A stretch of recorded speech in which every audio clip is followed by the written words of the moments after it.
The Daily Brad Devotions. Today's reflection with Pastor Jeff Eliscopides. Magandang umaga, Pastor. Pastor Jeff. Good morning, Cha. Good morning. Good morning, Yeah. Pastor. Sorry to keep you waiting. Meron lang tayong mga update na ginawa dito kina Karen at Christine. Pero syempre, sigurado kung di pa rin umaalis yung mga seniors at super seniors natin na nag-aabang sa'yo. Oo nga, nakikinig nga ako, nakakadala ng damdamin. Kaya sabi ko kay Seth, singit mo na ako before mag-winner para medyo makapahinga si Brad Ted sa lukso ng emosyon sa mga pinagdadaanan ng mga case study natin. Anyway, sama na lang natin sila sa panalangin. Happy birthday muna kay Rosemary Cabalza at happy viewing din kahapon. Na-meet ko lang sa isang party si Captain R.R. Abendan. Araw-araw nakatune in sa atin na St. Francis Square. At si Harold at Genro De Leon. Thank you for watching. Nasa tema po tayo ng Salmo. Ito yung mga awit na naisulat habang may pinagdadaanan na matitinding hamon ng buhay yung author.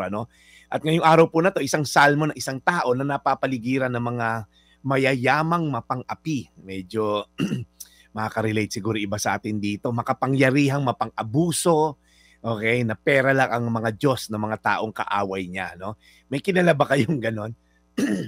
Pero ito po, pinanindigan daw po na itong nagsulat ng Salmo, yung pananampalataya niya sa Diyos. Sabi niya, hindi ako natatakot sa panahon ng panganib, kahit naglipa na yung mga ganitong klaseng kaaway daw niya.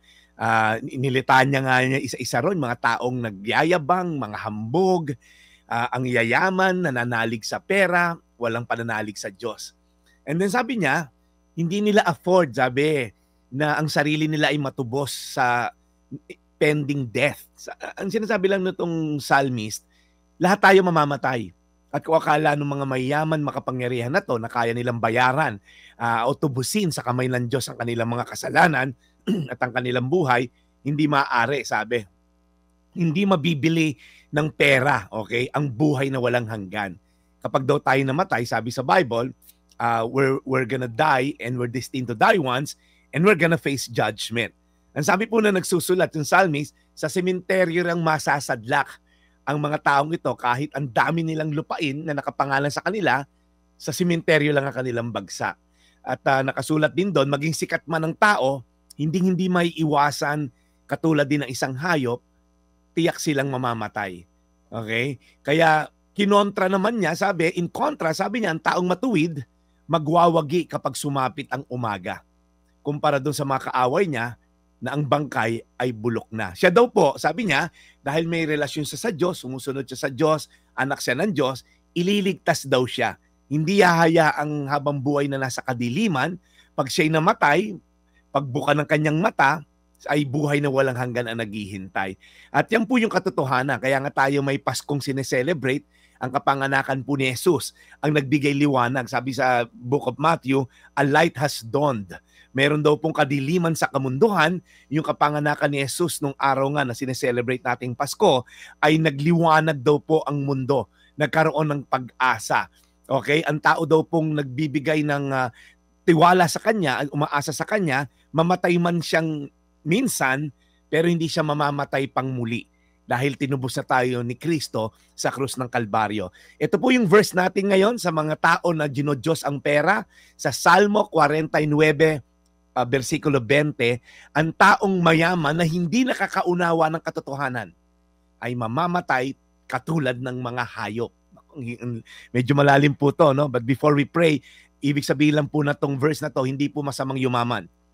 May mga mayayaman po akong kakilala na alam ko na pag namatay ay sa langit mapupunta. Ito pong mayayaman na to ay nagtiwala sa pera at kapangyarihan, pumapatay para yumaman, pumapatay para ma-maintain ang kapangyarihan. Wala po sa kanilang katotohanan na ang Diyos lamang ang makapagbibigay ng tunay na buhay. Kaya sabi rin sa Biblia, ako ang daan, ako ang katotohanan, at ako ang buhay. Walang makakaparoon sa Ama sa langit maliban sa akin. Si Jesus po ang nagsalita niya. Tayo po'y manalangin. Naway, huwag tayong masilaw sa kinang ng ginto na ibebenta ang ating integridad at karakter para lamang kumita ng pera. Panginoon, marami pong salamat sa inyong warning sa Biblia na ang yaman ay panandalian lamang. Do not put your hope in wealth. Kasi nga po ito ay uncertain, sabi mo sa Biblia, but put our hope in God. Salamat Panginoon sa mga taong patuloy na lumalaban ng patas.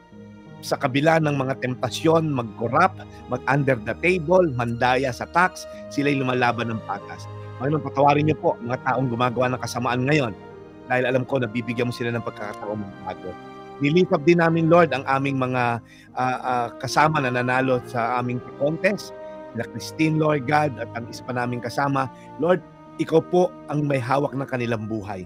Sa kabila ng mga incompetence ng mga ibang organisasyon, ospital at anumang mga sistema na palpak, Lord, iayos niyo po, Panginoon, ang kanilang pangangatawan. At Lord, even Lord, yung mga doktor na tumitingin sa aming mga kasamahan ngayon, alam ko na bibigyan mo ng wisdom.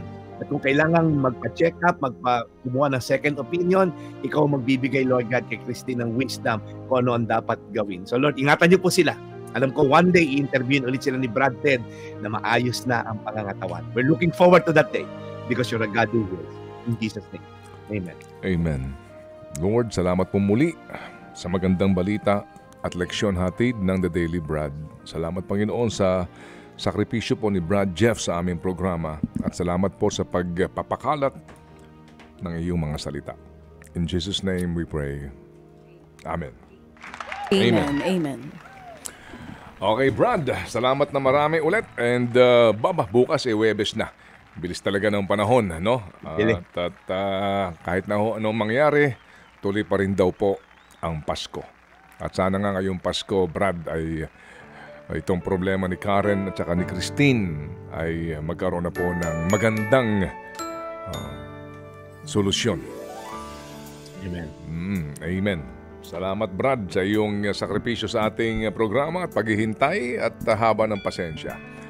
Dahil sa kami dito ay nauubusan na ng pasensya.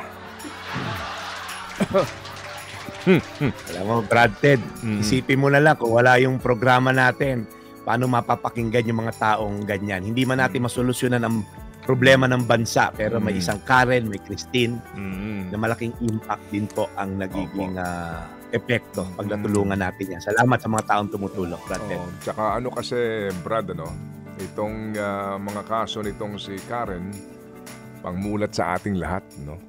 Dito po sa malaking problema sa ating pong healthcare. Pangmulat po sa atin. At sabi ko nga this morning, itong si Seth ngayon ay nagbo-volunteer nga na puntahan si Karen. Mismo na doon sa ospital, no? Oo. At saka si Erwin. Oo, nagbo-volunteer na itong mga to para puntahan yung pasyente mismo at malaman ang magabayan. Salamat na marami sa puso sa kawang gawa ng ating mga kasama sa himpilang ito. Brad Jeff, salamat na marami, ha? Thank you again and we'll catch you tomorrow para sa panibagong magandang balitang hatid ng The Daily Brad. Yes, Brad Ted, we're here to serve the people. Yan ang ating mga agenda dito. And of course, to serve God. Ito po yung Daily Brad, your daily dose of inspiration. Thank you, serving the people. Brad Jeff Eliscopides, serving the people is serving God. Ted Filon at DJ Chacha. Ngayon, nasa Radyo 5, 92.3 News FM. Monday to Friday, 6 to 10 a.m.